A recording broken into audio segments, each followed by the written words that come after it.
ओम शांति। भगवत गीता श्लोक क्लास में आज के श्लोक टेस्ट के लिए श्लोक नंबर है 9वें अध्याय का 32 और 33वां श्लोक, अध्याय 9 का श्लोक नंबर 32, 33 और दूसरे अध्याय का 54 और 55वां श्लोक, अध्याय 2 का श्लोक नंबर 54, 55। और श्लोक टेस्ट के लिए पहला प्रश्न है,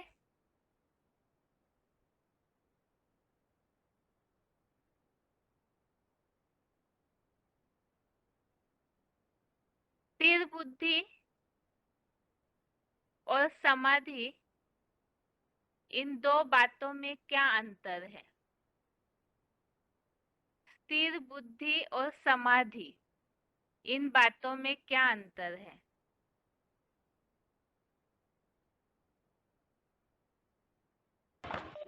गीता क्लास लिख लिए। ओम शांति। ओम शांति। फोन अनम्यूट है किसी का? नहीं निकालता कांचन। फोन अनम्यूट है, आपस में कोई बात कर रहे हैं, फोन पे ध्यान दीजिए। दीदी ओम शांति। ओम शांति। Roll number? यहाँ से बोले सिलवास से अभी भट्टी नहीं की है, लेकिन क्लास रोज करते हैं। कहाँ से बात कर रहे हैं? सिलवासा हमारे सिल्वा? यहाँ।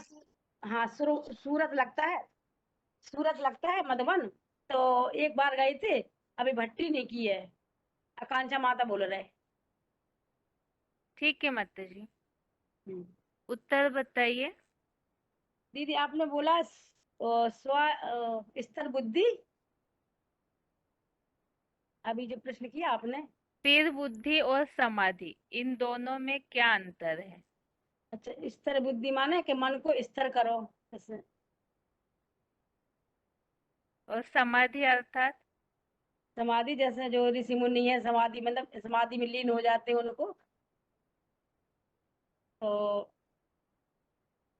हम्म, समाधि माने जैसे कोई तप करता है ना, तो समाधि लगा लेता है एकदम उनको किसी चीज का उनको माने श्वास श्वास चलती रहती है। तो समाधि जैसे नहीं कहते समाधि लगा ली थोड़ा अभी। ठीक है माता जी, आप अपने कांटेक्ट में अपना नाम लिख दीजिएगा। कुछ अच्छा, नंबर डाला हुआ है ना आपने? नंबर क्या डाला? कुछ नंबर दिख रहा है आपके कांटेक्ट में, तो आप अपना नाम लिख दीजिए जिससे कंफ्यूजन नहीं होगी अनम्यूट करने में। आकांक्षा माता जी सिलवासा। ठीक है माता जी। ओम शांति।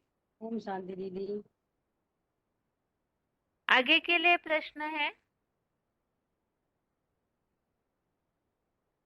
इसी प्रश्न का उत्तर जो वीसीडी पॉइंट्स हमने समझे उस आधार से बताइए। स्थिर बुद्धि और समाधि, इसमें क्या अंतर है? ओम शांति दीदी। ओम शांति। Roll number? 23328। हाँ जी। स्थिर बुद्धि के लिए बाबा ने वार्ता 737 में बताया था कि स्थिर बुद्धि माना अपनी आत्मा स्टार की गहराई में स्थिर होना, परमात्मा की याद में स्थिर होना। और समाधिस्थ का मतलब बाबा ने बताया कि आत्मा जो है उसको ये पता लग जाए कि मैंने 84 जन्मों में कहाँ कहाँ पार्ट बजाया, किस किस देश में पार्ट बजाया और कौन सा विशेष पार्ट बजाया, माना वो उसमें स्थित हो जाए। जबकि साधु सन्यासी जो होते हैं वो तो अपने देह को छोड़ते हैं, चाहे पानी में छोड़े चाहे मिट्टी में छोड़े, लेकिन उनकी आत्मा तो बार बार जन्म लेती रहती है और वो लोग समझ लेते हैं कि वो पार निर्वाण चला गया। लेकिन जो सच्ची समाधि है वो बाप ही आकर हमें सिखाते हैं। ठीक है माता जी, तो स्थिर बुद्धि और समाधि में अंतर है या दोनों एक ही है? स्थिर बुद्धि और समाधि में, जब स्थिर बुद्धि होंगे माना हमारी जो आत्मा है वो एकाग्र होगा, तब हम समाधि की स्टेज में पहुंच पाएंगे। मतलब जब तक हम स्थिर बुद्धि नहीं हुए अपने आत्मा के ऊपर और बाप के ऊपर, तब तक हम अपने 84 जन्मों के पाठ की गहराई में नहीं पहुंच पाएंगे। मतलब स्थिर बुद्धि के आगे की स्टेज है समाधि। हाँ, वास्तव में आत्म स्टार में स्थिर होना ही समाधि है। यहाँ जी जैसे वाक्य लिखा हुआ है ना, स्थिर बुद्धि की, जी अर्थात जी समाधिस्तस्य निरंतर आत्म स्टार की पूरी जी गहराई जी में स्थिर की क्या परिभाषा है। जी जी इसका मतलब स्थिर बुद्धि और समाधि, आत्मा की गहराई में जाना, ये दोनों एक है। एक ही। हम्म, माना दोनों भी एक ही अर्थ है, दोनों में स्थिरता की आवश्यकता है, इस तरह। ठीक है माता जी, ये जी श्लोक बताइए आप। 2 का 54 नंबर श्लोक है। स्थित प्रज्ञस्य का भाषा समाधिस्थस्य केशवा स्थित ही किम प्रभासेत किमासीत व्रजेत किम। अर्थ बताऊं क्या? हाँ जी, हाँ जी। हे ब्रह्मा रूपी बेसमझ बैल के ईश्वर, स्थिर बुद्धि की अर्थात अधिस्थिर निरंतर आत्मविस्तार की पूरी गहराई में स्थिर की क्या परिभाषा है? स्थिर बुद्धि आहार विहार रहन सहन आदि में कैसे बोलता है, कैसे बैठता है, कैसे चलता है? मतलब स्थिर बुद्धि की सारी जानकारी चाहिए। ठीक है माता जी। ओम शांति। ओम शांति बहन। अभी आगे के लिए प्रश्न है?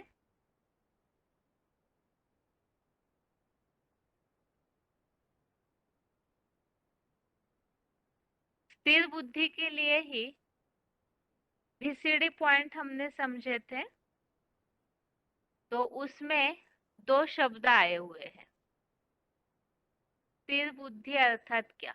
जैसे अभी एक शब्द हमने 54 नंबर श्लोक के द्वारा समझा, स्थिर बुद्धि और समाधिस्तस्य, अर्थात समाधि में लीन होना, आत्मा की गहराई में जाना।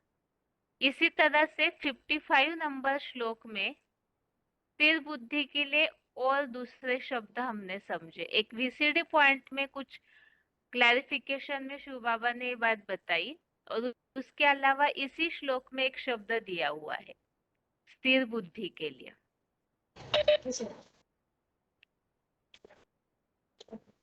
फोन अनम्यूट है किसी का? हेलो, ओम शांति। ओम शांति। Roll number? Roll number 4782, Madhuban. Madhuban Baleshwar. ठीक है, उत्तर बताइए। इसमें बाबा ने दो वार्तालाप 737 में बोला है, स्थिर बुद्धि समाधिस्थ निरंतर आत्मस्थान की गहराई में स्थित। बाबा क्लैरिफिकेशन में बताया कि समाधि का वास्तविक अर्थ है सम माने संपूर्ण, अधि माने अंदर। जैसे कहते हैं ना, आध्यात्मिक, अधि माने अंदर, आत्मिक माना आत्मा। आत्मा के अंदर क्या क्या है? जैसे ये बीज है आम का, इस बीज के अंदर क्या है? आम का झाड़ है। बीज देख करके जो जानकर होगा, पहचान लेंगे, पहचान लेगा कि इसके अंदर आम का झाड़ है। आम का ऐसे ऐसे पत्ते होंगे, ऐसे ऐसे टहनियां होंगे, ऐसे ऐसे फल होगा, ऐसा ऐसा बहुड़ होगा। तो ऐसे ही ये आत्मा भी बीज है। इस आत्मा रूपी बीज को पहचानना, जानना, इस आत्मा रूपी बीज में कितना जन्म भरे हुए हैं, कहाँ कहाँ इसने पाठ बजाया है, किस देश विशेष में पाठ बजाया है, किन किन कैसी कैसी आत्माओं के बीच में पाठ बजाया है, वो आत्मा के अंदर की सारी बात बाहर निकाले, उसको कहेंगे आध्यात्मिक ज्ञान। समाधि, सम माने संपूर्ण और आदि माने अंदर, माने संपूर्ण अंदरूनी स्टेज में पहुंच जाना, उस उसको कहते हैं समाधि। वो साधु सन्यासी जो समाधि लगाते हैं, वो तो शरीर को अंदर छोड़ देते हैं, आत्मा फिर भी जाके जन्म लेते हैं, और आत्मा गर्भ में जाकर जन्म लेती है। वो ये समझते हैं कि आत्मा पार निर्माण धाम चला गया। अ, पार निर्माण तो कोई नहीं जा सकता। बाप हमको समाधि, सच्ची समाधि रहना सिखाते हैं। ठीक है बहन जी। हाँ जी, ठीक है। वैसे इसका उत्तर तो अभी अभी हो गया था। यहाँ हाँ प्रश्न ये था कि स्थिर बुद्धि कब हो सकते हैं, उसके लिए कोई शब्द बताया था। इस श्लोक में ही वो शब्द दिया हुआ है, और इसके अलावा जो अगला वीसीडी पॉइंट हमने समझा था उसमें भी बाबा ने कुछ बात बताई थी, स्थिर बुद्धि कब हो सकते हैं, कैसे।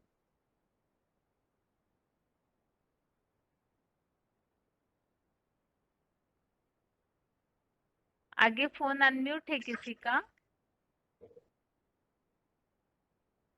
हेलो। ओम शांति। हेलो। ओम शांति। Roll number? 11,357 मधुबन। नाला सुपारा। हाँ जी। हाँ, 2 के 55 में बताया गया है कि हाँ स्थिर बुद्धि किसे कहा जाता है। और उसमें नोट में भी दिया हुआ है इच्छा मात्रम अविद्या। 10 का 4 का 68वां मुरली तारीख में है। और इसका रेफरेंस गीता श्लोक है 4 का 19, 6 का 18 और 18 से 24 तक ये रेफरेंस में है। ये बताया गया है, पृथ्वीपति मनसा संकल्पों में चलने वाली सभी कामनाओं को मनुपुत्र मानव जब भली भांति त्यागता है, अपने आप से आत्मस्टार में या परमात्म स्मृति में ही संतुष्ट रहता है, वह स्थिर बुद्धि वाला कहा जाता है, अन्यथा नहीं कह सकते। तो और इसका जो मुरली पॉइंट में बाबा ने बताया था, इच्छा मात्र अविद्या का 2-3 बार बोला था। जो इच्छा मात्र अविद्या बन जाता है वही असली में स्थिर बुद्धि कहा जाता है। हाँ जी, ठीक है। श्लोक भी बताइए, अर्थ बता दिया है। श्लोक 2 का 55 वाला श्लोक। भगवान वाच प्रजाहाति यदा कामान सर्वान पार्थ मनोगतान आत्मनि एव आत्मना तुष्ट स्थित प्रज्ञ तदा उच्यते। ठीक है। ठीक है। ओम ओम शांति। शांति। अभी आगे है।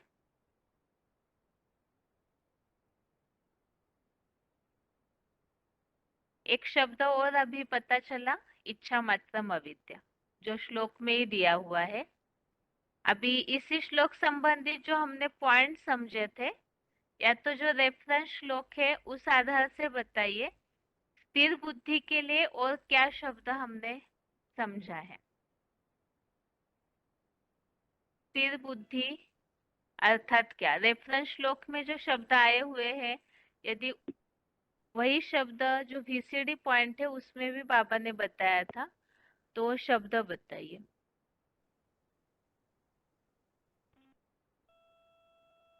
फोन अनम्यूट है किसी का? चलो। ओम शांति। रोल नंबर बताइए। 2, 3, 6, 5, 8। एक बार फिर से बताइए, आवाज कट गया था। 2, 3, 6, 5, 8। मधुबन। मधुबन से पुनः। ठीक है माता जी, बताइए।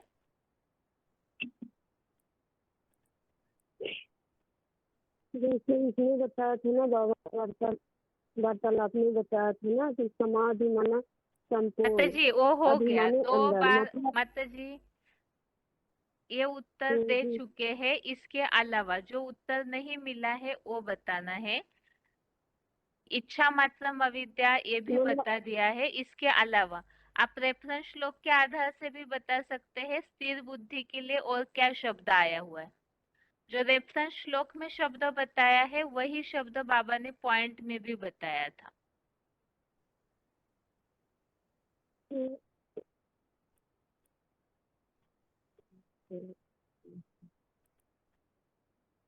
ठीक है। 6 का जो चौथा श्लोक है ना, 6वें अध्याय का चौथा, उसमें क्या बात आई हुई है बताइए।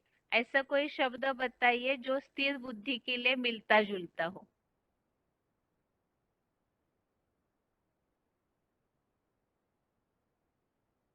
इच्छा मात्रम अविद्या, इसी संबंधित 6वें अध्याय के चौथे श्लोक में क्या शब्द है बताइए।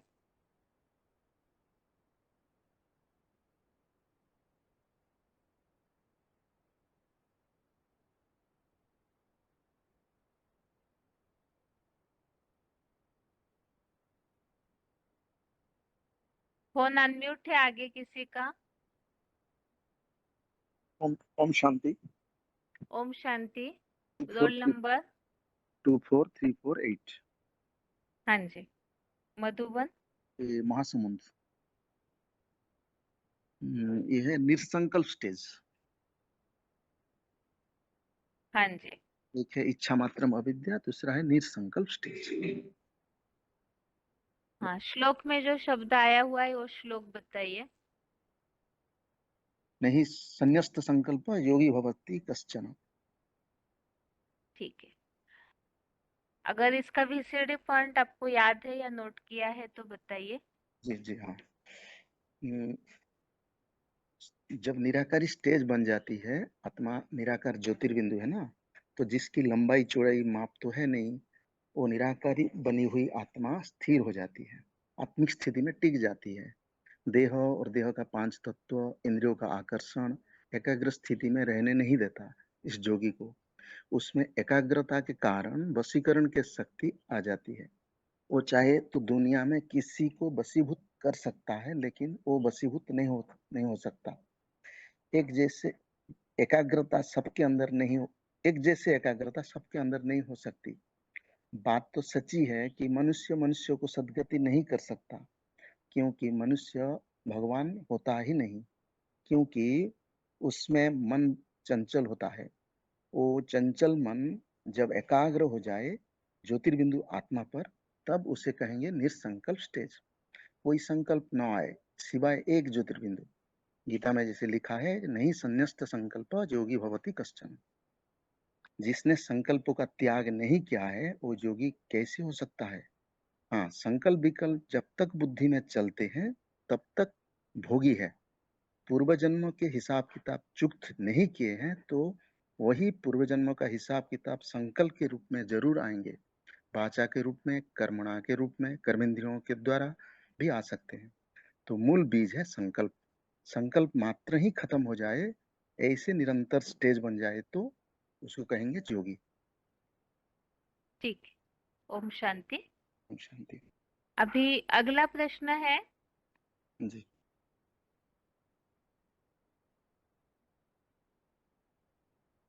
आगे के लिए प्रश्न है।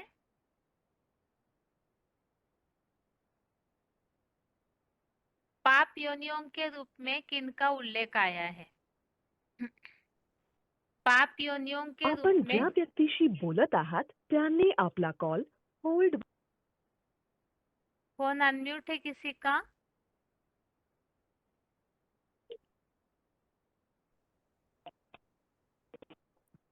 फोन अनम्यूट है किसी का? हेलो। ओम शांति। ओम शांति। हाँ, ओम शांति बहन। Roll number? 5494। मधुबन? हाँ, कदपल्ला काठलाड़ा दोनों में जाते हैं।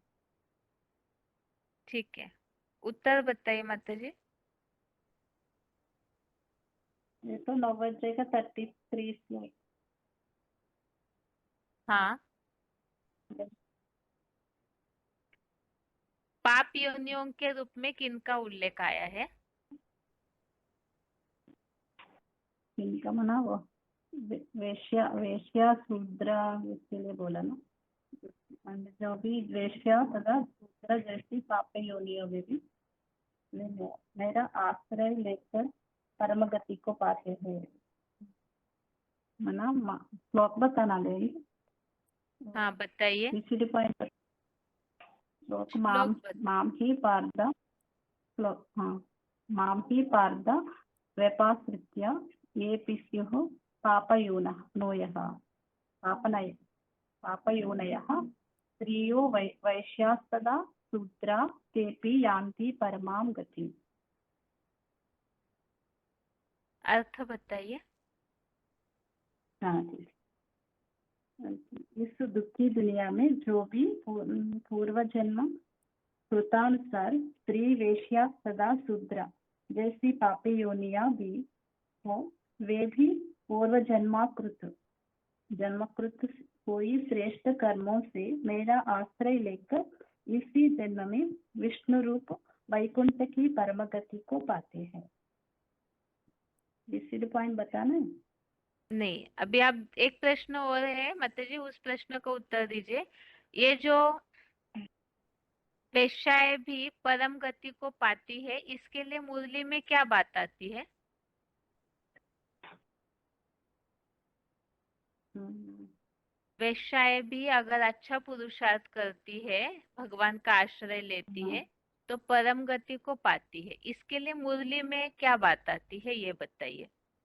जो पॉइंट्स हमने सुने थे VCD के, उसमें भी वही मुरली का पॉइंट बता के ही बाबा ने उसका स्पष्टीकरण दिया है। हम्म, माना भगवान का गीत गाते हैं, उसको गणिका गाते हैं, वह भगवान को गीत गाते हैं, लेकिन भगवान को नहीं पकड़ते हैं, मनुष्यों को पकड़ते हैं। वो तो ऐसे वाले बेसिक में है करके बताया बाप। हाँ, ये तो है, लेकिन गणिका अभी तो यहाँ आपको प्रश्न ये पूछा जा रहा है कि वेश्याएं भी अच्छा हम्म, पुरुषार्थ करके परम गति को पाती है, इसके लिए मुरली में क्या बात आती है?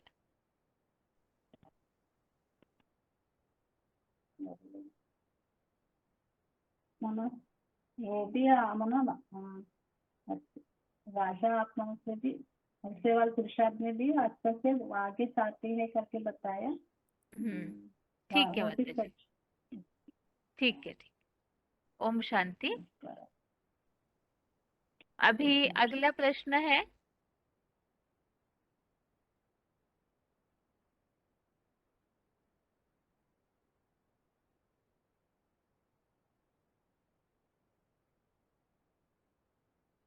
बत्तीसवें श्लोक में जो बात आई हुई है, स्त्रिया वेश्या तथा शूद्र ये पाप योनियां है। तो ये श्लोक हमने बेसिक कोर्स में एक टॉपिक में समझा है।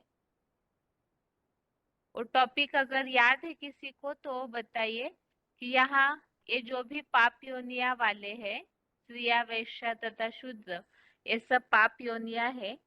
तो जहाँ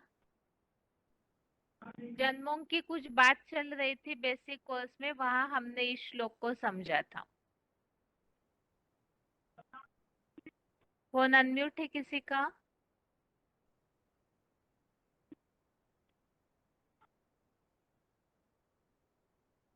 फोन अनम्यूट है किसी का?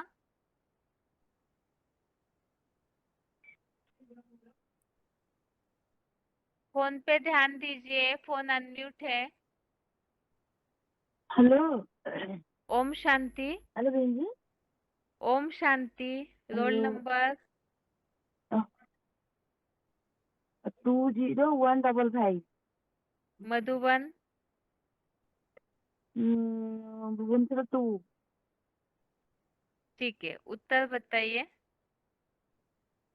जी प्रश्न है, हिंदी में दे दीजिए प्रश्न है। हेलो, 32वें श्लोक मुझे प्रश्न में दे दो। बता रही हूँ, 32वें श्लोक में जो उल्लेख आया हुआ है, स्त्री वैश्या शूद्र ये पाप योनिया है। तो इस श्लोक को हमने बेसिक कोर्स में किस टॉपिक में समझा था? ये श्लोक बेसिक कोर्स में हमने किस टॉपिक में किस प्रूफ के लिए समझा था?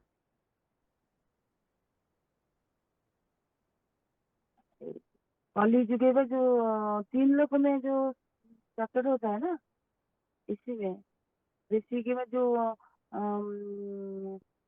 सृष्टि चक्र का जो सत्य त्रेता होता है, वो द्वापर कलयुग जो होता है, अंत में जो कलयुग होता है वो सब बेसिया शूद्र बन जाती है, ऐसा या?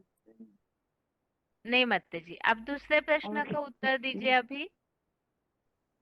स्थिर हाँ, बुद्धि बनने के लिए याद नहीं। क्या? हाँ ठीक है, कोई बात नहीं, दूसरा प्रश्न है आपके लिए। हाँ, स्थिर बुद्धि बनने अच्छा। के लिए क्या करना जरूरी है?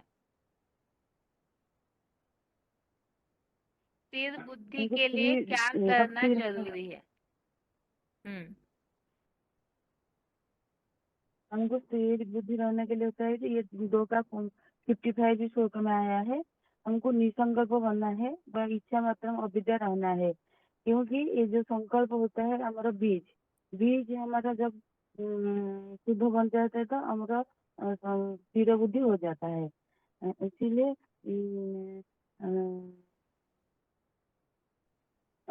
इसीलिए भी ये जो और भी ये आता है कि हम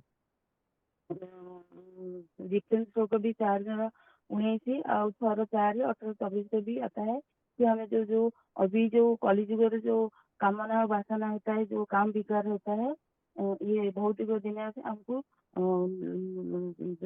लिप्त नहीं रहना है, क्योंकि ये संकल्प ठीक है हमारा माता बड़ा जी। दुखदायी होता है। इसलिए हमको निसंकल्प रहना चाहिए, ठीक है माता जी। भोगी नहीं रहना है। ठीक अच्छा, है माता ठीक है। जी, ठीक है। ओम शांति। अच्छा, thank you. अभी आगे के लिए प्रश्न है। प्रश्न फिर से है, जो 9वें अध्याय का 32वां श्लोक है, वो हमने किस टॉपिक में बेसिक कोर्स में समझा था? इस प्रश्न का उत्तर दीजिए। या तो दूसरा प्रश्न ये है कि वेश्याएं भी अच्छा पुरुषार्थ करके भगवान का आश्रय लेकर के परम गति को पाती है। इसी के लिए मुरली में एक महावाक्य आता है जो कल्पवृक्ष के चित्र में भी बताया जाता है, और जो पॉइंट्स हमने समझे VCD के, उसमें भी शुरू में ही वो बात आई हुई है। तो वो मुरली का महावाक्य बताइए। या तो ये श्लोक हमने बेसिक कोर्स में कहा समझा था, किस प्रसंग में किस प्रूफ के लिए, वो बताना है। फोन अनम्यूट है किसी का?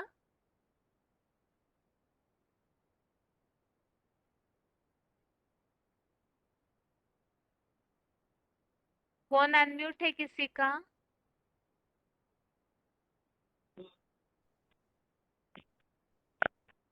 हेलो। ओम शांति। Roll number?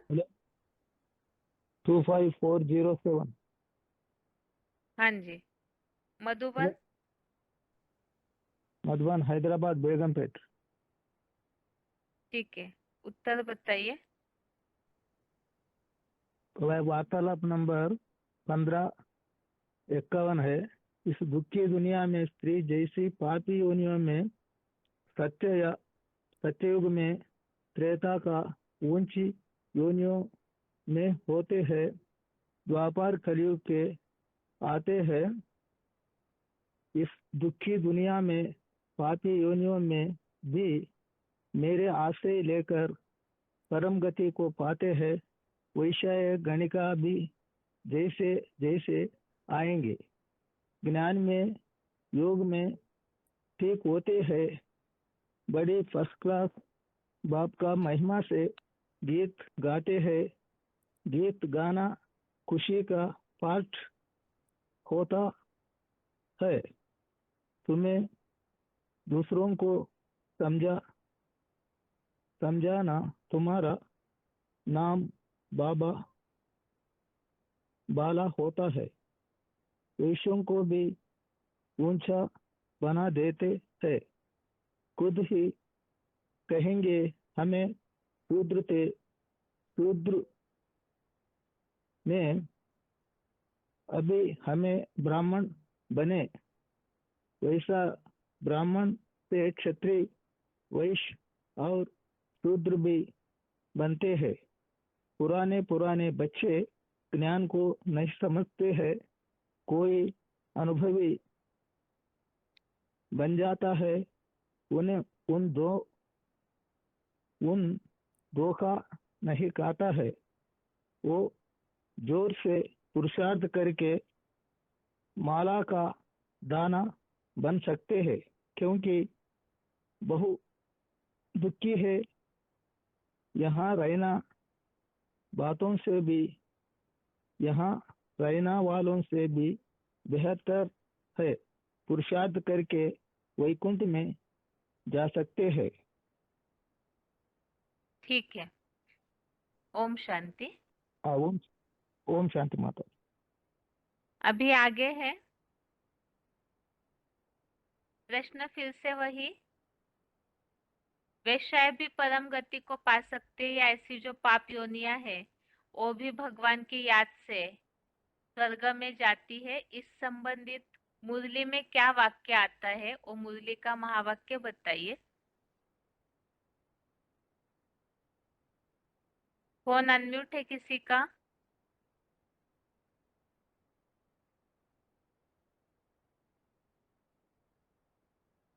फोन अनम्यूट है किसी का?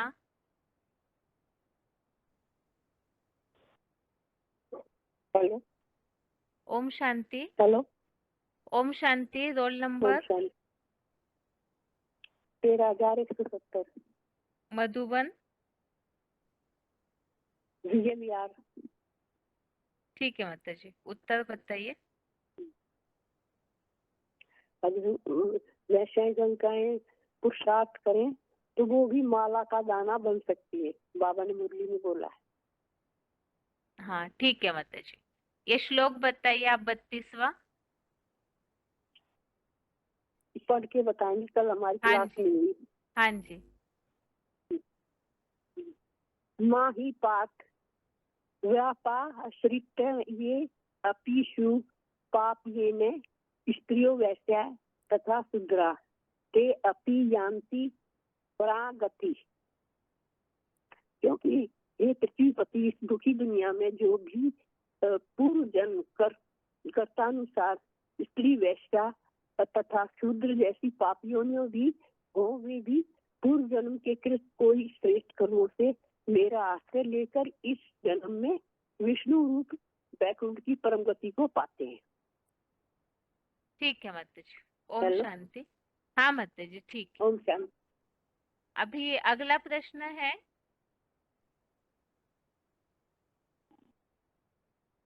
ऐसी प्राप्ति करने के लिए इस कलयुगी दुनिया में होते हुए, पापी कलयुग में होते हुए भी श्रेष्ठ प्राप्ति करने के लिए क्या रास्ता बताया है? कलयुगी नारकीय दुनिया में होते हुए भी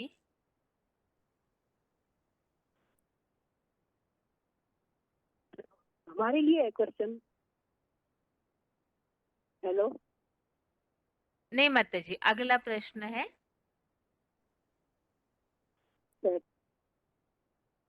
आगे फोन अनम्यूट है किसी का? एक कलयुगी दुनिया के लिए श्लोक में क्या शब्द आया है और इससे छुटकारा पाने के लिए क्या पुरुषार्थ करना चाहिए?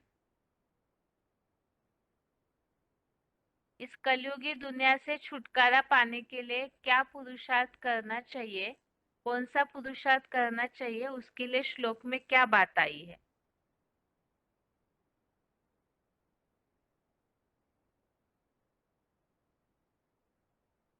फोन अनम्यूट है किसी का?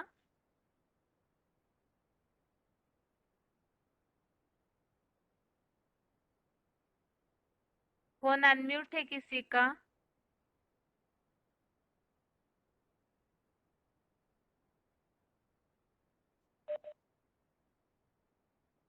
हेलो ओम शांति। ओम शांति दीदी। Roll number? 27,383 मधुबन। ढेंकानाल। उत्तर बताइए। इसमें वो 3 का 3 9 का 33 में आया हुआ है कि जो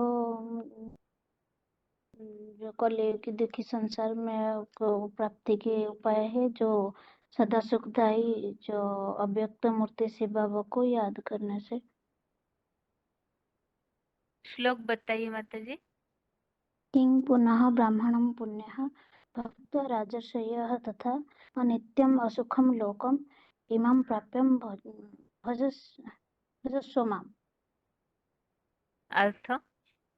फिर जो पुण्यशील जो सूर्यवंशी ब्राह्मण देव का अर्थ तथा भक्त जो प्रवर जो क्षत्रिय जन अथवा जो राजर्षि का क्या कहना है कि जो इसीलिए इस जो क्षण भंगुर और दुख नारकीय जो राक्षसी हिंसक जो लोग है जो कलयुग है उसको पा करके मुझे एकमात्र भगवान को एकमात्र जो सदा सुखदायी जो अव्यक्त मूर्ति शिव बाबा को ही याद करना है।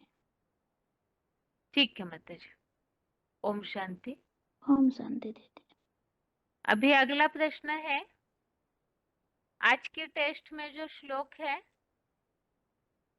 तो वो श्लोक किसी को किस प्रसंग में समझा सकते हैं? आज के टेस्ट में जो श्लोक है वो सेवा के समय किस प्रसंग में समझा सकते हैं, लागू कर सकते हैं, वो बताना है। फोन अनम्यूट है किसी का?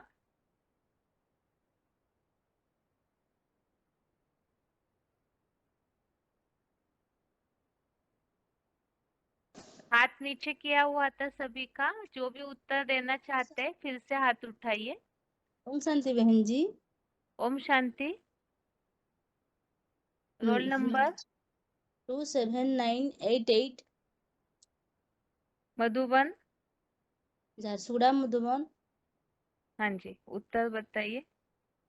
9 का 33 को हम किसी को अगर श्लोक में समझाएंगे तो अभी इस कलयुगी दुनिया में कांटे ही कांटे हैं, सब दुखदाई देने वाले हैं, कोई सुख देने वाला नहीं है। नर तो नरक ही बनाता है, कोई हमको स्वर्ग या सुख की बादशाही नहीं दे सकता है।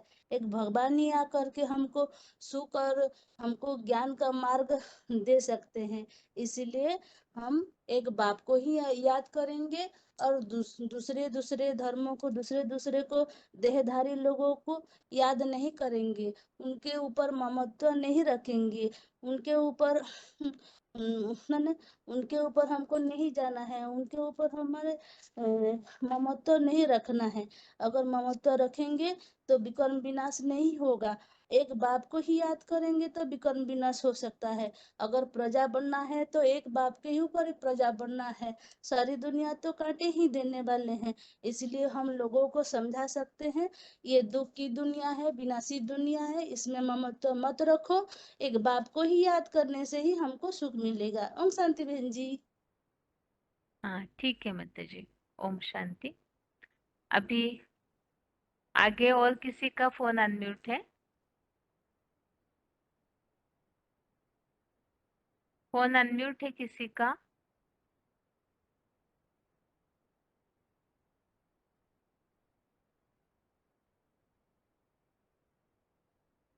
फोन अनम्यूट है किसी का?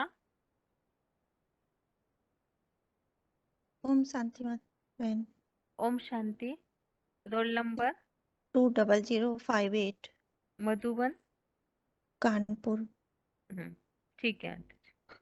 आपके प्रश्नों में 3 पॉइंट हमें जैसे याद आ रहे हैं कि एक तो ये क्षणभंगुर है दुनिया, अल्पकाल का सुख जिसके पास है वो भी है, लंबे समय का दुख ज्यादा है, इसलिए ये श्लोक है 32 और 33। दूसरी बात है ये श्लोक वहां भी प्रयोग कर सकते हैं कि जहाँ भगवान किसे कहेंगे, क्योंकि वो जो द्वापर कलयुग में स्त्रियों को भी नारकीय बोल दिया गया है और पाप योनि में डाल दिया गया है, यानी सबसे ज्यादा दुखी कन्या माताओं को भी उस श्रेणी में डाल दिया है शास्त्रों के अनुसार। 32वें में और 33वें में बोल दिया है क्या कि जब ऐसे लोग का उद्धार भगवान कर सकता है तो जो दो देव योनि वाले हैं वो ब्राह्मण हैं उनका क्या, मतलब वो तो उद्धार उनका हो ही सकता है। और शूद्र के रूप में वो बताया था बाबा ने मुरली में, शूद्राणी के रूप में भिलनी का जिक्र आता है शास्त्रों में, तो भिलनी जैसे का उद्धार हो सकता है पाप योनि से, तो हम सब क्यों नहीं। तो ये उसमें देते हैं कि भगवान किस किस का उद्धार करता, तो भगवान को प्रूफ करने के लिए ये एक परम पिता वही है जो सबका एक समान उद्धारक है। तो ये परम पिता का जो परिचय देने में भी इस श्लोक को, दोनों श्लोकों को प्रयोग किया जा सकता है। 33वां और 32वां।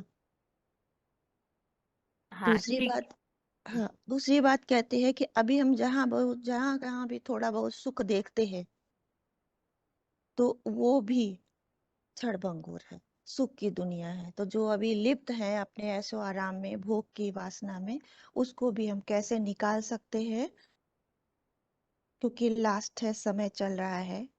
सन्यासियों को भी लास्ट में आते हैं ना, तो सन्यासियों की भी जब उनको भी हम भगवान का परिचय देंगे तो इस कर सकते हैं, 33वें श्लोक के आधार से व्याख्या कर सकते हैं उसकी। हाँ ओम जी, शांति। ठीक है माताजी, ओम शांति। अभी आगे प्रश्न, बाकी जो श्लोक बाकी है उसके लिए बताइए वो श्लोक कहाँ लागू कर सकते हैं। फोन अनम्यूट है किसी का?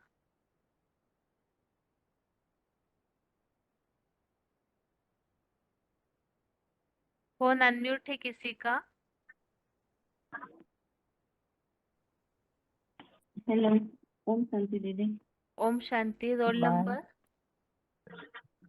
22,707। मधुबन? सपना। ठीक है आते जी, उत्तर बताइए। जी, ये 2 अध्याय के हैं ना, 53, 54 और 9 अध्याय का 32, 33 है ना। हाँ,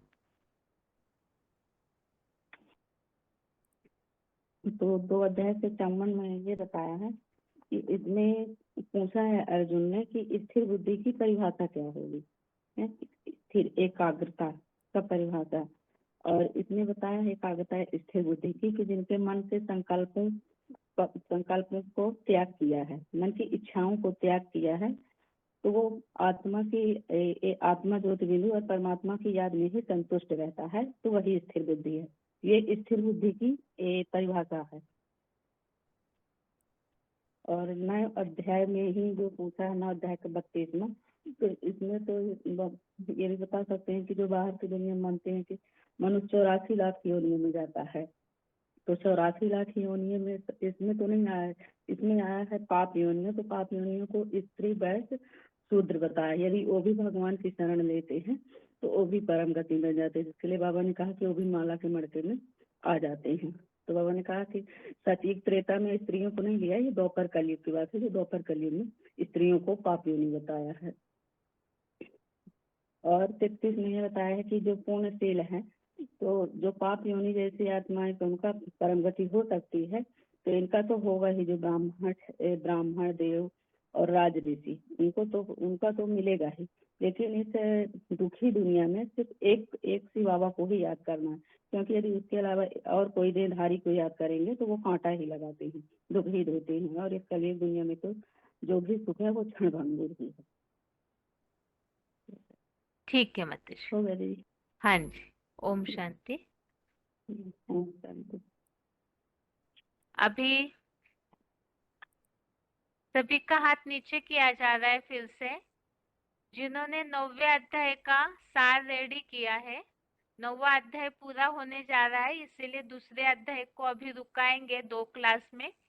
और 9वें अध्याय का सार जिन्होंने रेडी किया है, जो श्लोक बताए थे 20 से लेकर के आज के श्लोक तक, 33वें श्लोक तक, तो उन श्लोकों का सार अगर रेडी किया है तो वो लोग हाथ उठाइए।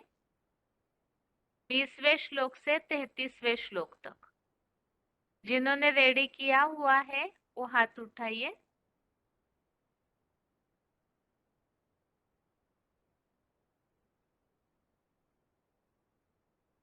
नौवे अध्याय का सार जिन्होंने रेडी किया है वो हाथ उठाइए।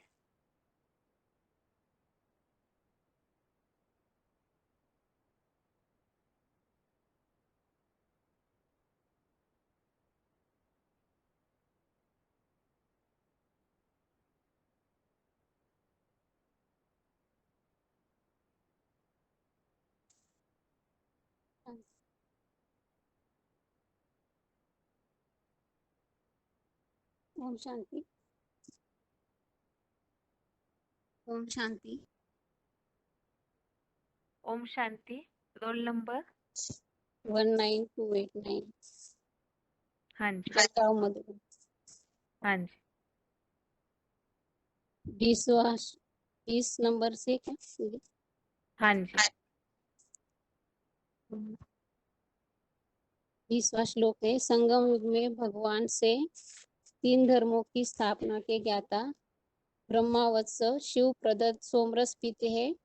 उसी मीठे मीठे ज्ञान के मंथन से पाप मुक्त ब्राह्मण यज्ञ सेवाओं से भगवान को प्रसन्न करके स्वर्गीय श्रेष्ठ गति पाने की प्रार्थना करते हैं। वे दिव्य लोकों में 21 जन्म तक पवित्र सुरेंद्र लोक को पाकर देवों के दिव्य भोगों को भोगते हैं। 21 नंबर है, देवताएं उस विशाल स्वर्ग लोक को भोगकर पुण्य क्षीण होने पर मृत्यु लोक में अपने दुष्कर्मों से ही प्रवेश पाते हैं। 3 धर्मों की विद्याओं के अनुसरण करता पुरुषोत्तम संगम युग में अपने पुरुषार्थ से भूत भविष्य कामनाओं का लाभ पाते हैं। 22 नंबर है, जो अव्यभिचारी लोग साकार शंकर के शिव नेत्र ज्योति स्वरूप में ध्यान मग्न हुए सर्वसमर्पित उपासक निरंतर संपूर्ण योगियों के अप्राप्त वस्तुओं की प्राप्ति और उनकी रक्षा का भार कल्पांत के महाविनाश में भगवान वहन करते हैं।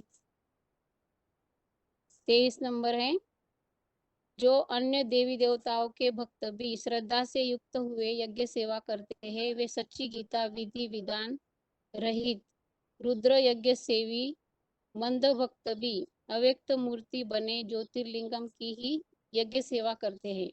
24 नंबर है, सभी यज्ञ सेवाओं का के स्वामी शिव प्लस महादेव द्वारा ही उपभोग करने वाले हैं, तो भी वे 7 कुरियों के अधूरे ब्रह्मावत्स जो भागदौड़ की सेवा करते हैं परंतु भगवान के साधारण रूप को वास्तविक रूप से नहीं पहचानते, तो द्वापर युग से विधर्मियों में जन्म लेकर पतित हो जाते हैं। 25 नंबर है, देवताओं के भक्त देवात्माओं को पाते हैं, पितृभक्त पितरों को पाते हैं, भूत प्रेतों के पुजारी भूत प्रेत योनियों को पाते हैं और भगवान के प्रति ज्ञान यज्ञ सेवा करने वाले स्वर्ग में एक ही जन्म स्वाधीन राजाई भाव को ही पाते हैं। 26 से 34 श्लोक में निष्काम भगवत भक्ति की महिमा। 26 नंबर है, कैसे भी श्रद्धावान व्यक्ति यज्ञ उपयोगी सामान्य चीज को भी भगवान को दिली भावना से प्रदान करता है, ऐसे प्रयत्नवान की भावना पूर्वक लाई गई भेंट को भगवान ग्रहण कर लेते हैं, जैसे भिलनी के झूठे बेर। 27 नंबर है, जो भी दैनिक कर्म तू करता है ज्ञान यज्ञ सेवा में अर्पण करता है, वह इंद्रियों को साधने की आत्मिक स्मृति का सर्वोच्च रूहानी तप करता है, वह सब एकमात्र अव्यक्त मूर्ति शिव बाबा को अर्पण कर। 28 नंबर है, ऐसे समुचित त्यागी योग युक्त आत्मा स्वर्ग में आधा कल्प के लिए शुभ अशुभ फल वाले कर्मों के बंधन से मुक्त होकर ईश्वर के श्रेष्ठ स्वाधीन राजाई को ही प्राप्त करेगा। 29 नंबर है, कोई दैवी भावना वाला श्रेष्ठ या कोई राक्षसी भावना वाला निष्कृष्ट हो, मैं सब प्राणियों में समान आत्म भाव वाला हूँ, मेरे लिए न कोई प्रिय है न द्वेष योग्य है, किंतु जो मुझको श्रद्धा भक्ति भाव से बहुत याद करते हैं मैं भी उनको बहुत याद करता हूँ, जैसे कि वे मुझ में है और मैं उनमें ही उन्हीं के भाव व स्मृति पूर्वक मैं भी हूँ। 30 नंबर है, यदि कोई अजामिल जैसा अत्यंत दुराचारी भी हो लेकिन शिव बाबा में समुचित निश्चयवान होकर अव्यभिचारी भाव से श्रद्धा पूर्वक याद करता है, तो वे भी सत्व पुरुषी मानने योग्य है और अनिश्चयी देह से बाकी अनिश्चयी देह से नष्ट हो जाएंगे।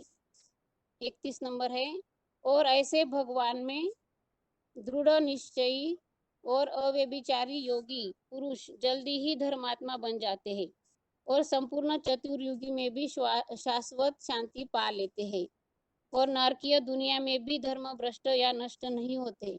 32 नंबर है, इस दुनिया में पूर्व जन्मकृत अनुसार जो भी स्त्री वेश्या तथा शूद्र जैसी पाप योनिया भी हो, वे भी अपने पूर्व जन्मकृत कोई श्रेष्ठ कर्मों से भगवान का आश्रय लेकर इसी जन्म में विष्णु रूप वैकुंठ की परम गति को पाते हैं। 33 नंबर है। फिर पुण्यशील सूर्यवंशी ब्राह्मण देवों का तथा भक्तों जनों का अथवा राज ऋषियों का क्या कहना। इसलिए इस क्षणभंगुर और दुखी नरकीय दुनिया में रहते भी एकमात्र सुखदायी अव्यक्त मूर्ति शिव बाबा को याद करें। ठीक। ओम शांति। ओम शांति। अभी आगे और किसी का फोन अनम्यूट किया है यही 9वें अध्याय के सार के लिए? फोन अनम्यूट है किसी का?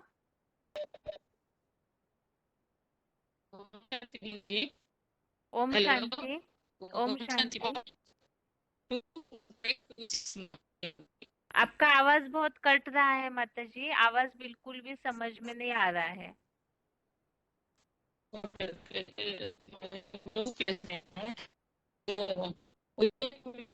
मैं बाहर हाँ। एक मिनट सॉरी। जी आप सुना रहे हैं बहन जी? हाँ सुनाई हाँ, पड़ती है? अभी ठीक है माता जी, अभी बोलिए। ओके बहन जी, कहाँ से बताना? अपना रोल नंबर और मधुबन बताइए पहले।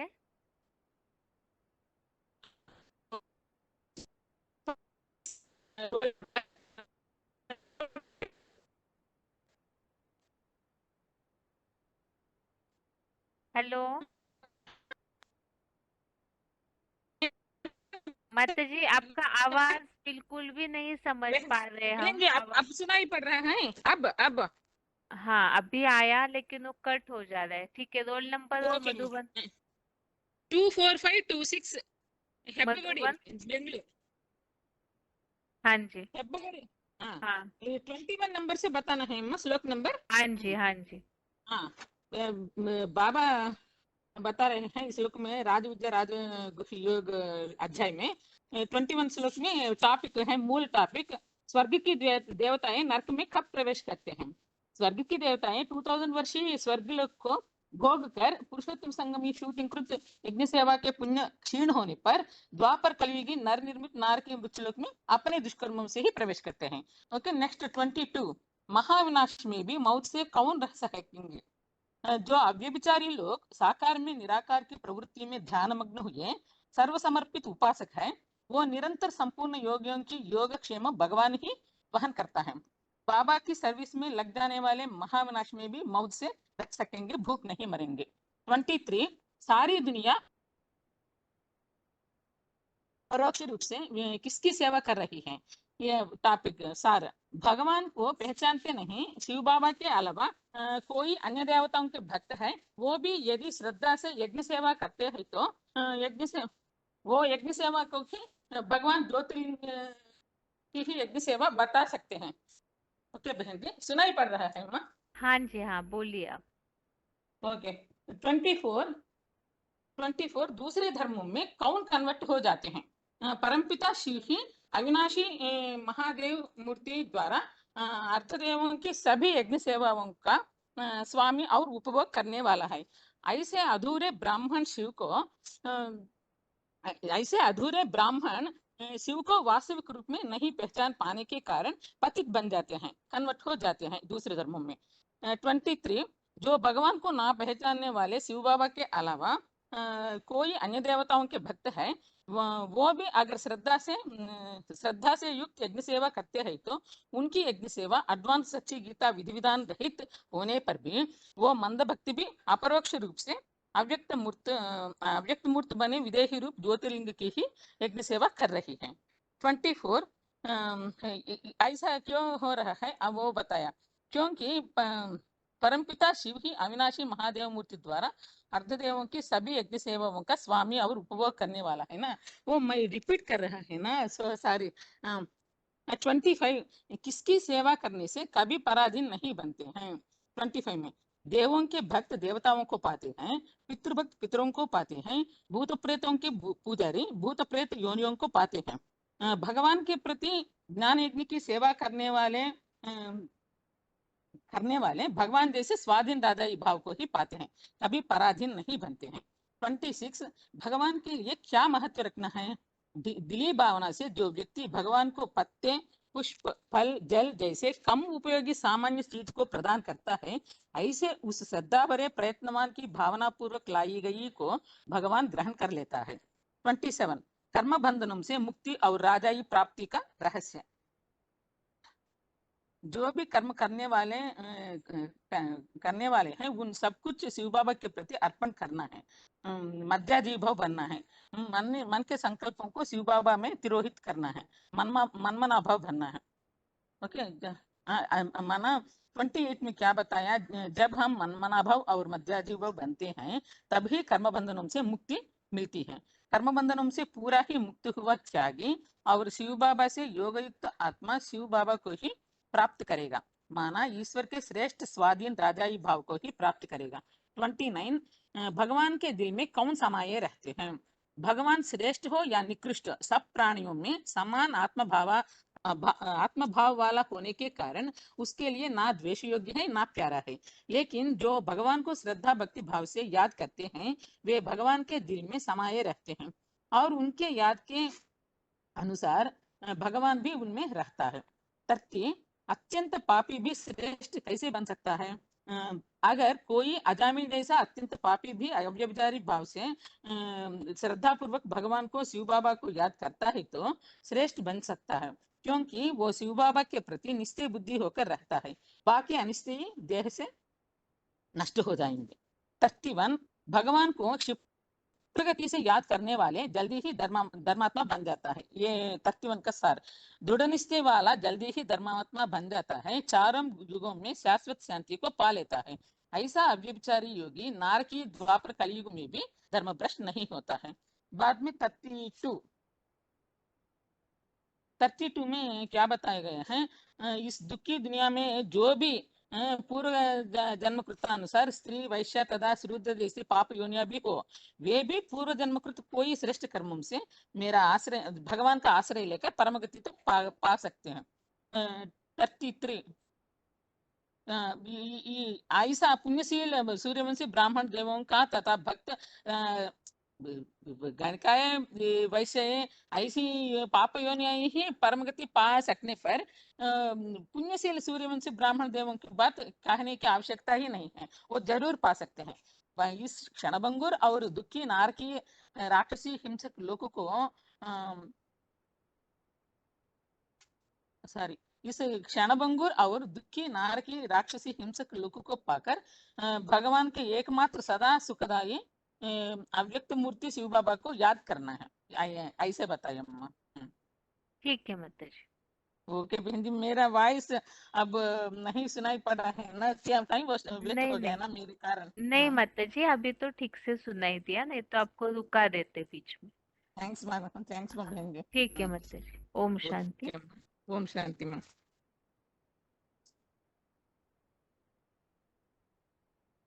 अभी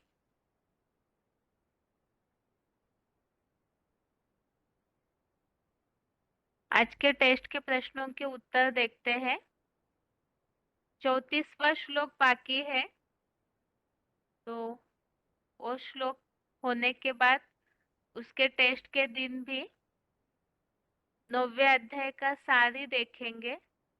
बाकी 9वां अध्याय जरूर पूरा पढ़ कर के रखे सभी लोग।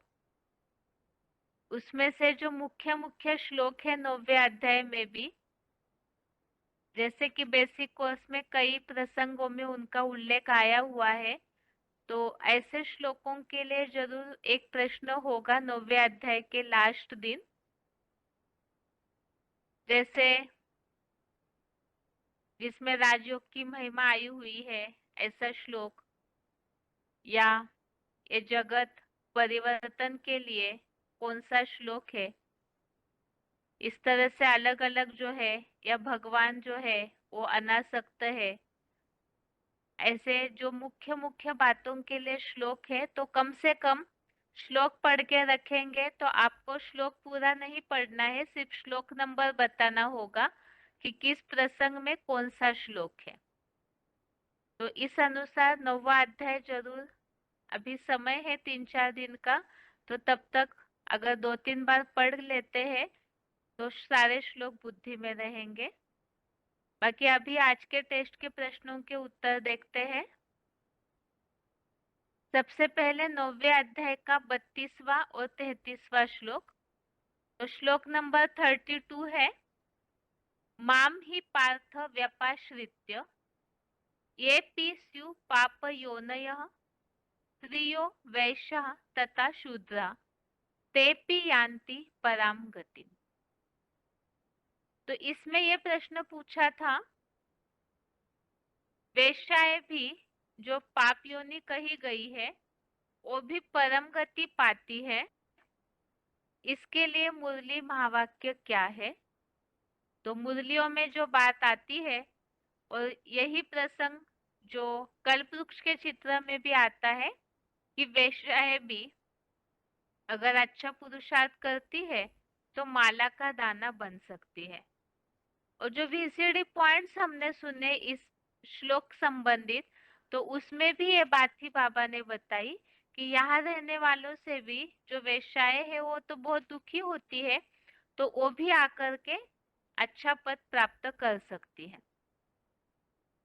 और दूसरी बात, इस श्लोक में जो बात आई हुई है स्त्री वैश्या शूद्र जैसी पाप योनिया, तो ये प्रश्न पूछा था कि पाप योनियों के बारे में ये श्लोक हमने बेसिक कोर्स में किस प्रसंग में लिया था? तो उसका उत्तर है जहाँ 84 लाख योनियों की बात आई 3 लोक के चित्र में कि मनुष्य आत्माएं 84 लाख योनियों में नहीं जाती, अर्थात जानवर पशु पंछी कीटक नहीं बनते हैं, बल्कि सिर्फ मनुष्य ही बनते हैं और मनुष्य रूप में ही उनको पापों का दंड भी मिलता है। तो भगवत गीता में भी कही पापों के दंड के स्थान के लिए जानवर योनि का नहीं बल्कि मनुष्य योनि का ही उल्लेख आया है।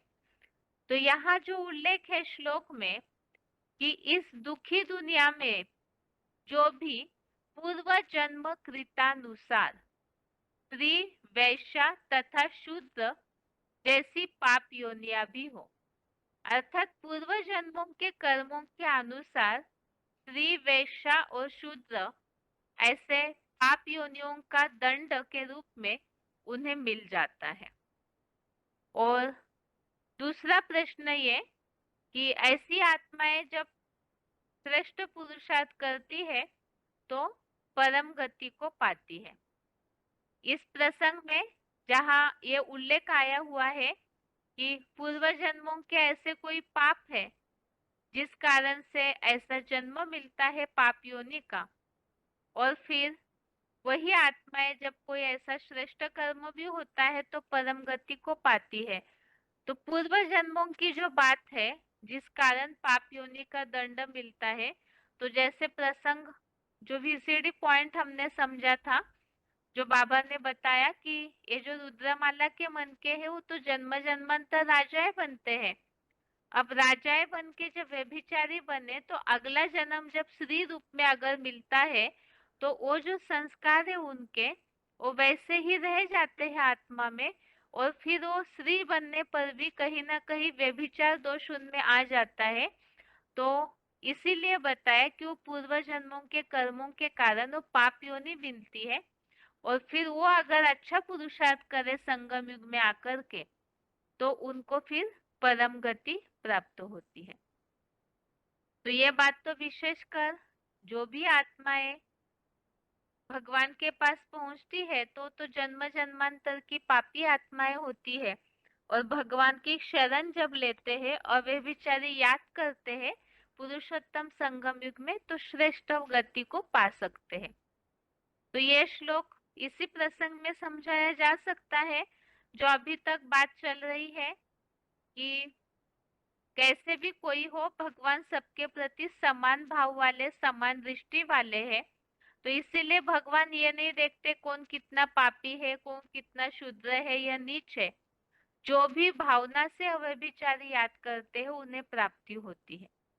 तो समाज में ऐसे बहुत वैरायटी लोग हैं, गरीबी, दरिद्रता, या तो समाज जिन्हें ठुकराता है, ऐसे वैरायटी लोग हैं जो अपने जीवन के प्रति आशा छोड़ देते हैं। तो उन सब के लिए ये जो श्लोकों का टॉपिक चल रहा है उस आधार से समझाया जा सकता है। और अगला श्लोक है 33 किम पुनः ब्राह्मणा पुण्या भक्ता राजर्षयस्तथा अनित्यम असुखम लोकम इमं प्राप्य भजस्व माम। तो इसमें यह पूछा था कि इस कलयुगी दुनिया से मुक्ति पाने के लिए क्या करना है, और कलयुगी दुनिया के लिए श्लोक में किस प्रकार शब्द आए हुए हैं। तो कलयुगी दुनिया ये तो रो नर्क है, यहाँ दुख ही दुख है, रोटी कपड़ा मकान से लेकर के हर बात का दुख भरा हुआ रहता है। तो इसीलिए बताया है कि ये कलयुगी दुनिया के जो सुख है वो क्षण भंगुर है, मतलब कुछ क्षणों के लिए ही वो सुख मिलता है और बाकी उसका परिणाम दुख ही दुख है।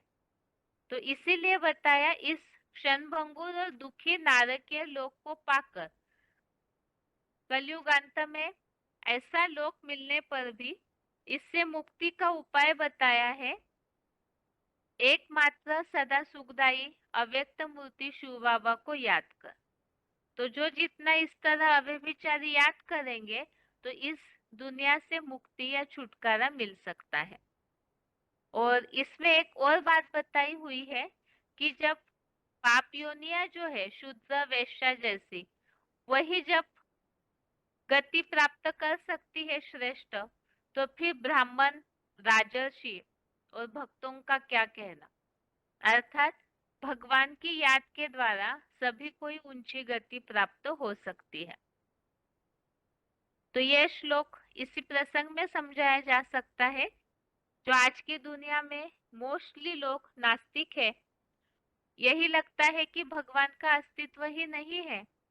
तो इन प्रसंगों में ये बात बताई जा सकती है कि अगर भगवान को दिल से कोई याद करता है और व्यभिचारी रूप से, तो उन्हें प्राप्ति जरूर होगी। लेकिन इसके पहले के श्लोकों में भी जो बात आई, दृढ़ निश्चयी धर्मात्मा बन जाता है, या जो अव्यभिचारी भाव से श्रद्धा पूर्वक याद करता है वो फिर सत्पुरुष मानने योग्य है। तो भगवान के प्रति श्रद्धा भावना, क्योंकि भगवान को बुद्धि नहीं बल्कि श्रद्धा भावना वाले प्रिय है, तो इसीलिए उस तरह से याद करने से प्राप्ति होती है।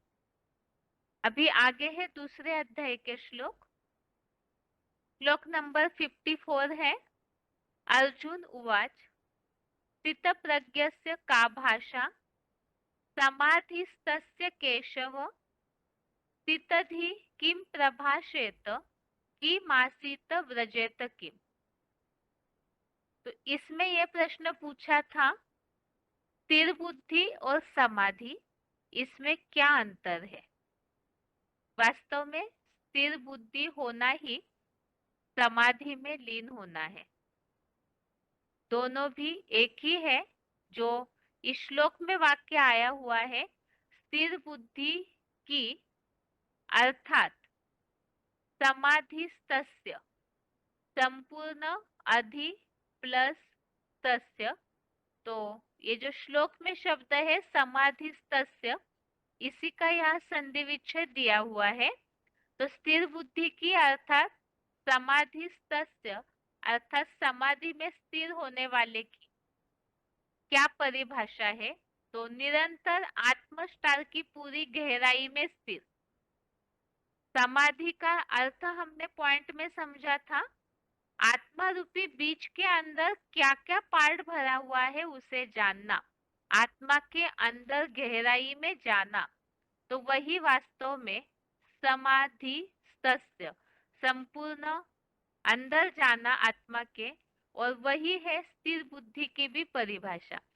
तो जो स्थिर बुद्धि हो जाएगा उसके क्या क्या लक्षण है। तो अर्जुन वही बात भगवान से पूछ रहे हैं कि जो आत्मा की पूरी गहराई में स्थिर हो गया, तो उस उसकी क्या परिभाषा है, अर्थात उसका प्रैक्टिकल कर्म कैसे दिखेगा, आहार विहार रहन सहन आदि में कैसे बोलता है, कैसे बैठता है और कैसे चलता है। तो स्थिर बुद्धि की सारी माहिती चाहिए। तो यहाँ इस 54 नंबर श्लोक में एक बात हमने समझी, स्थिर बुद्धि अर्थात ही समाधि। अब 55 नंबर श्लोक है 55। भगवान उवाच प्रजहाति यदा कामान सर्वान् पार्थ मनोगतान् आत्मन्नेव आत्मना तुष्टः स्थितप्रज्ञस्तदा उच्यते। तो इसमें ये प्रश्न पूछा था कि स्थिर बुद्धि के लिए और क्या शब्द आए हुए हैं। तो यहाँ जो बात आई है, मुरली पॉइंट दिया हुआ है, इच्छा मात्रम अविद्या।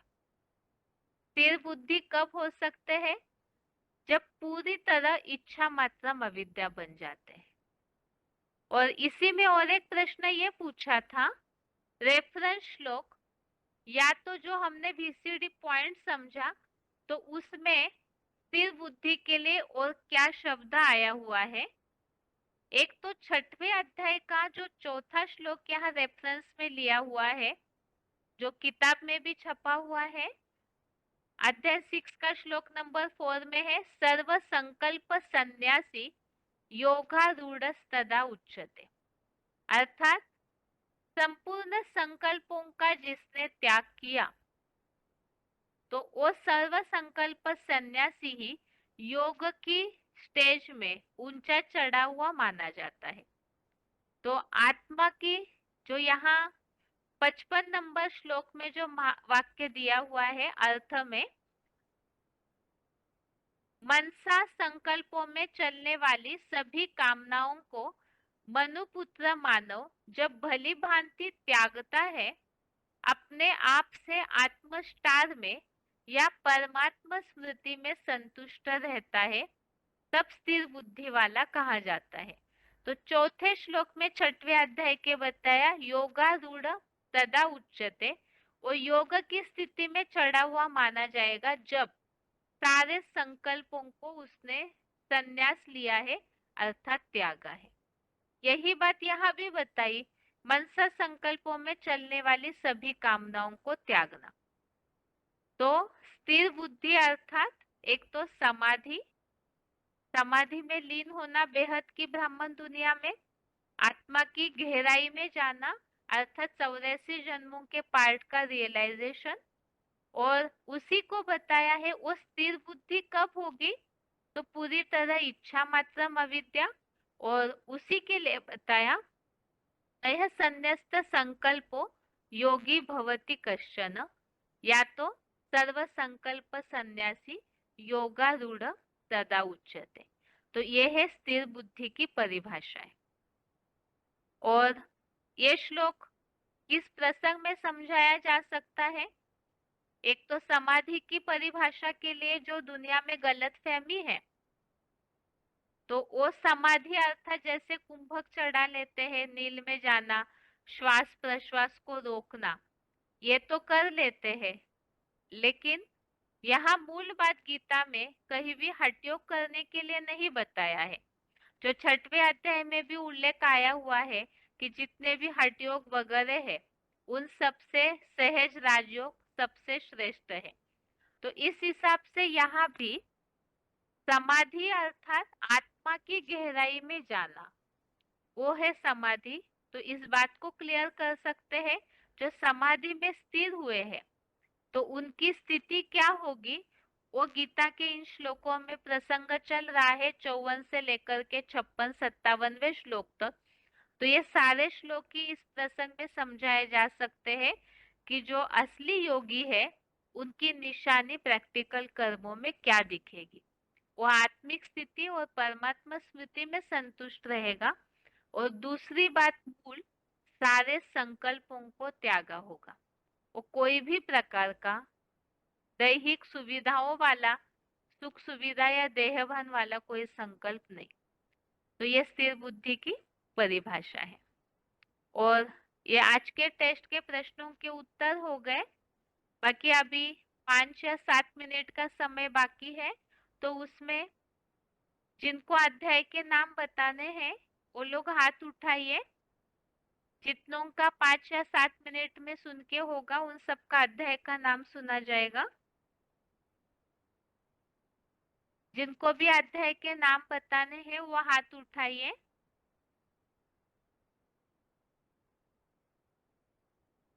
फोन अनम्यूट है किसी का?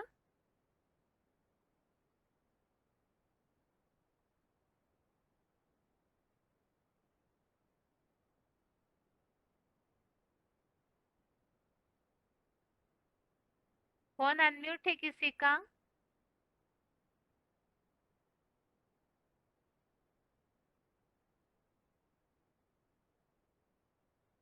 हेलो। ओम शांति। ओम शांति। Roll number 1 2 2 4 5। मधुबन। रोहतक। हाँ जी, बताइए।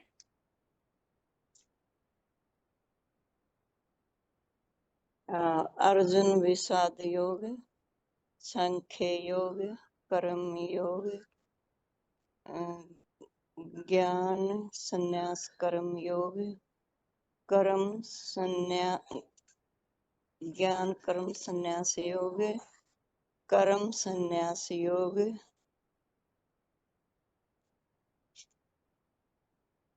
माता जी आप याद किए हैं ना?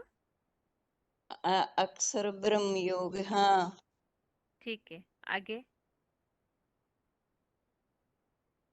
अक्षर ब्रह्म योग, ज्ञान विज्ञान योग,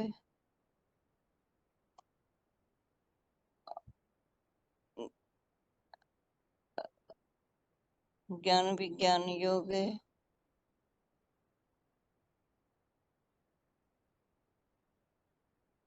माता जी आप एक बार पढ़ लीजिए, दोबारा अनम्यूट करते हैं आपको, नहीं तो ज्ञान समय जाएगा ना उसमें आप सोचने तक। आप पढ़ लीजिए एक बार फिर से, हो सकता है गैप हुआ होगा पढ़ने में, फिर से अनम्यूट करते हैं आपको दोबारा। बताऊं, आत्म संयम योग, ज्ञान विज्ञान योग, अक्षर ब्रह्म योग, राजगुह्य राज विद्या, राजगुह्य राज विद्या योग, अवभूति योग और विश्व रूप दर्शन योग, भक्ति योग, क्षेत्र क्षेत्र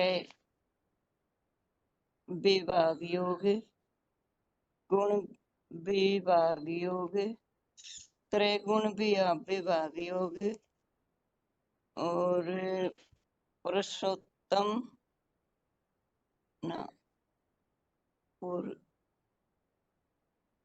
क्या हो गया, पुरुषार्थ पुरुषोत्तम योग, पुरुषोत्तम योग और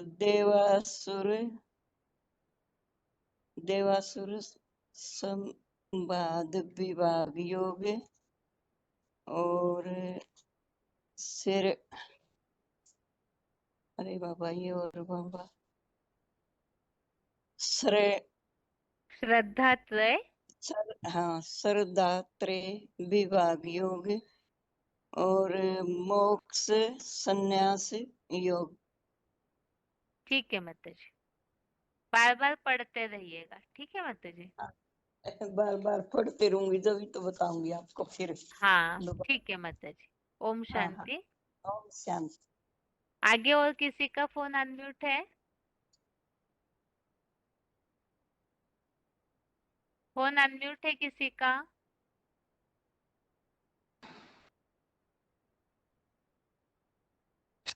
फोन अनम्यूट है, फोन पे ध्यान दीजिए।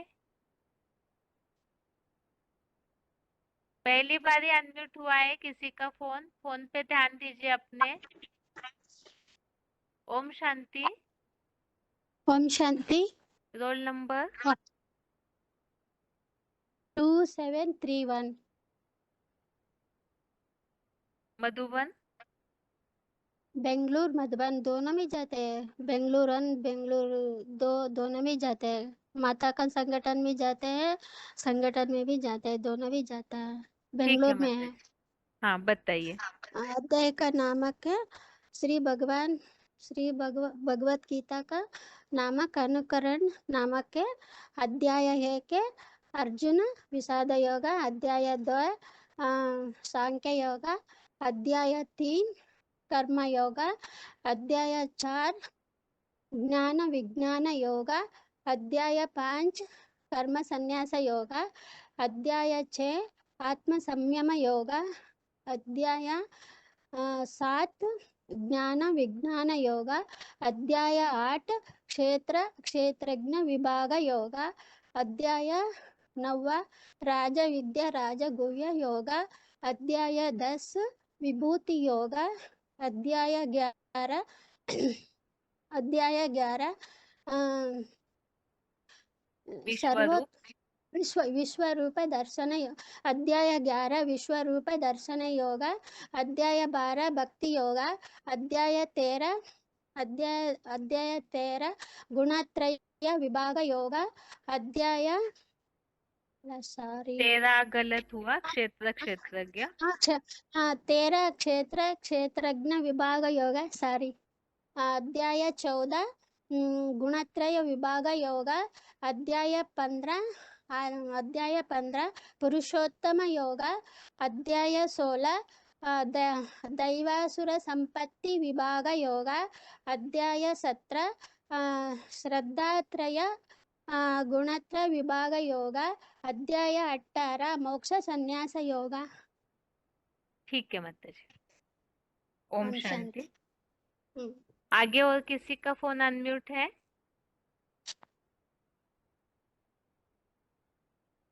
फोन अनम्यूट है किसी का?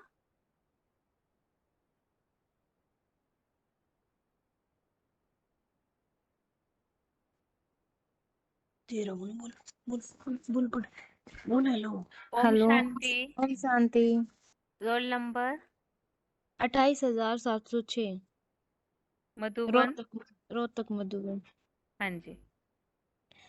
पहला है अर्जुन विषाद योग, सांख्य योग, कर्म योग, ज्ञान कर्म संन्यास योग, कर्म संन्यास योग, आत्म संयम योग, ज्ञान विज्ञान योग, अक्षर ब्रह्म योग, राज विद्या राजगुह योग, विभूति योग, विश्व रूप दर्शन योग, भक्ति योग, क्षेत्र विभाग योग, गुणत्रय विभाग योग, पुरुषोत्तम योग, देवासुर संपत्ति भाग योग, श्रद्धात्रय विभाग योग और मोक्ष संन्यास योग। ठीक है। ओम शांति। आगे और किसी का फोन अनम्यूट है? फोन अनम्यूट है किसी का?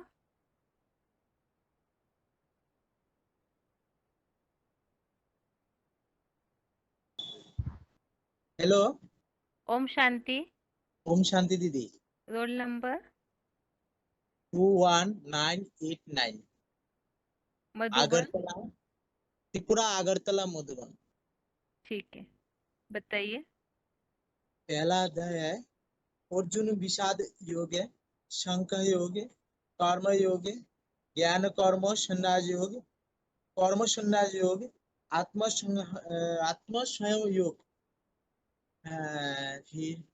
फिर ज्ञान विज्ञान योग, अक्षर ब्रह्म योग, राज विद्या राजगृह योग, विभूति योग, विश्वरूप दर्शन योग, विश्वरूप दर्शन योग, विश्वरूप दर्शन योग, क्षेत्र को विभाग योग, भक्ति नामक योग, भक्ति योग। हाँ भक्ति योग। भक्ति योग। हाँ जी। भक्ति योग क्या बोला? हाँ भक्ति योग, क्षेत्र को विभाग योग, गुणत्रय विभाग योग, पुरुषोत्तम योग, देवासुर संप्रदाय विभाग योग, श्रद्धा त्रय विभाग योग, फिर मुख्य संन्यास योग। ठीक है। 16वें अध्याय का कुछ अलग बोल रहे थे आप, मना नाम तो ठीक है, उच्चारण थोड़ा। देवासुर संपत्ति। हाँ जी ठीक है। ओम शांति। ओम शांति दीदी। आगे और किसी का फोन अनम्यूट है? फोन अनम्यूट है किसी का?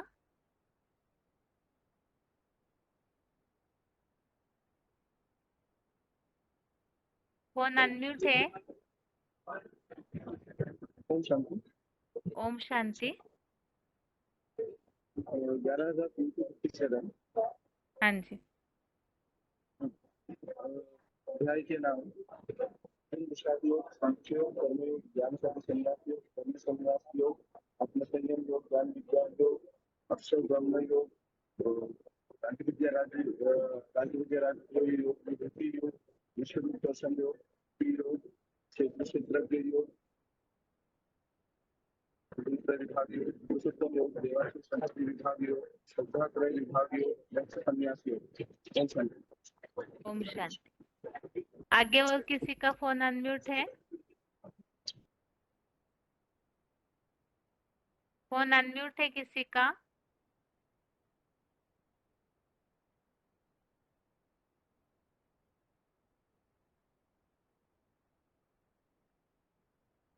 फोन अनम्यूट है किसी का? हेलो बहन जी। हेलो। ओम शांति। Roll number? 20126 मधुबन। कर्नाटक हुबली मधुबन। ठीक है माता जी, हाँ, बताइए। श्रीमद् भगवत गीता का अनुक्रमणिका। अर्जुन विषाद योग, संख्या योग, कर्म योग, ज्ञान कर्म संन्यास योग, कर्म संन्यास योग, आत्म संयम योग, ज्ञान विज्ञान योग, अक्षर ब्रह्म योग, राज्य विद्या राज्य गुह्य योग, विभूति योग, विश्व रूप दर्शन योग, भक्ति योग, क्षेत्र क्षत्रज्ञ विभाग योग, गुणत्रय विभाग योग, पुरुषोत्तम योग, देवासुर संपत् विभाग योग, श्रद्धात्रय विभाग योग, मोक्ष संन्यास योग। ओम शांति बहन जी। ओम शांति। आगे और किसी का फोन अनम्यूट है?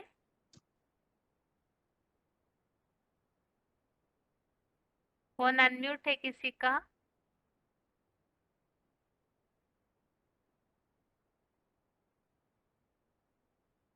हेलो। ओम शांति। Roll number? 13489 मधुबन। पूना 1। हाँ जी। पहला है अर्जुन विषाद योग, सांख्य योग, कर्म योग, ज्ञान कर्म संन्यास योग, कर्म संन्यास योग नामक, आत्म संयम योग, ज्ञान विज्ञान योग, अक्षर ब्रह्म योग, राज विद्या राजगृह योग, विभूति योग, विश्व रूप दर्शन योग, भक्ति योग, गुणत्रय विभाग योग, पुरुषोत्तम योग, दैवसुर संपद विभाग योग, श्रद्धात्रय विभाग योग, मोक्ष संन्यास योग। ओम शांति। 13वें अध्याय का नाम? 13वें अध्याय का नाम 13 11 12 मेरी किताब में 13। हाँ, क्षेत्र क्षेत्रद्विभाग योग। ठीक है माता जी। ओम शांति। अभी टाइम हो चुका है, इसीलिए आज के लिए यहाँ ही रुक जाते हैं। गीता क्लास यहाँ पूरा होता है। ओम शांति।